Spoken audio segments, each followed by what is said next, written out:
Okay, my name is Emily Xhafein. I'm from Albania, and I just wanted to share with you guys the comparison and differences between my country and America. So, to start off, Albanians are very influenced by Americans. I'm going to put that out there first. Albania is a very poor country. It's hard to even get by through televisions, radios. A lot of people over there, they don't even have electricity, so it's difficult.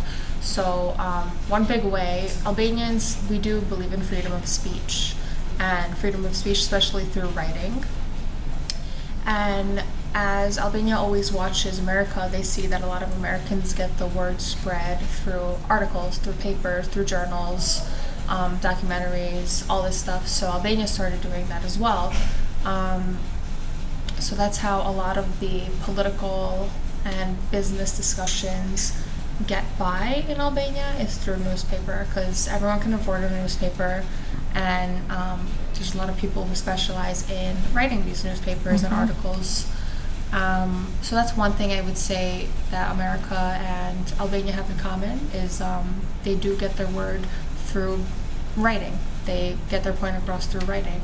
As for media, television-wise, America definitely has more of a higher capability of getting the word spread through TV, through radio, more because we're more advanced in technology and we're not a third world country. And in Albania, the TVs, when they do, because of course they make, TV shows, and they do broadcasting, and they have the news as well. Do they have public access? Yeah, they have public access, which is the fact that it's public very television. I'm talking about. Yeah, television. Only the richer cities have public access to television.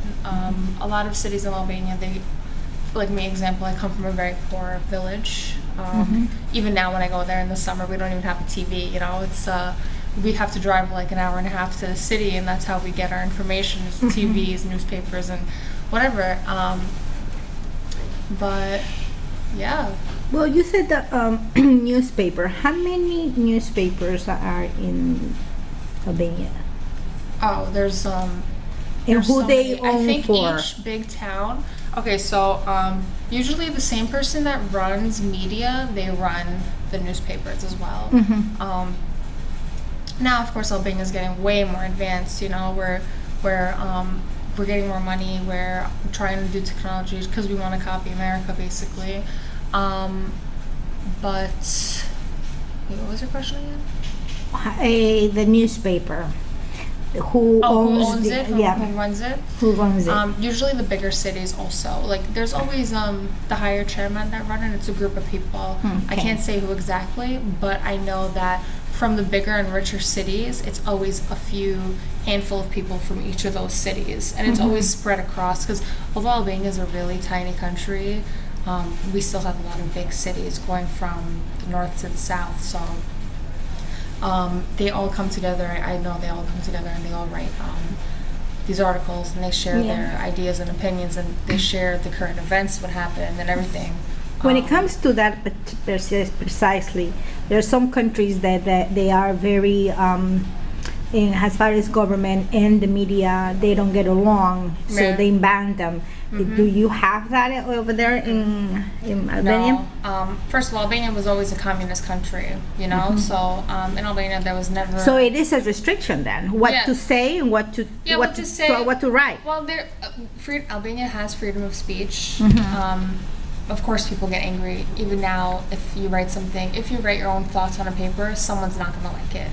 Oh, definitely. That's in every single country. And of course, Albanians do that too. But since we were a communist country, there's never been wars between religion and culture and ethnicity amongst Albanians in general. Of course, that's happened with everyone else. But because Albania was such a communist country, Albanians are more prideful than they are religious, which I think is a great thing, because that's how a lot of people can put the differences aside and realize how similar everyone is. Exactly. Yeah. But a lot of countries, they do, even in America, you know, like they're very restricted to what they can post. Exactly. There's a lot of things that go unnoticed, that go unseen. There's a lot of things we haven't heard about, read about, seen, but it's definitely behind the camera. It's definitely behind the person. No, and how you phrase it, and how you, let's say, what the fake news is. Yeah. I mean, sometimes they just bombard us with a lot of stuff that is not there. Yep.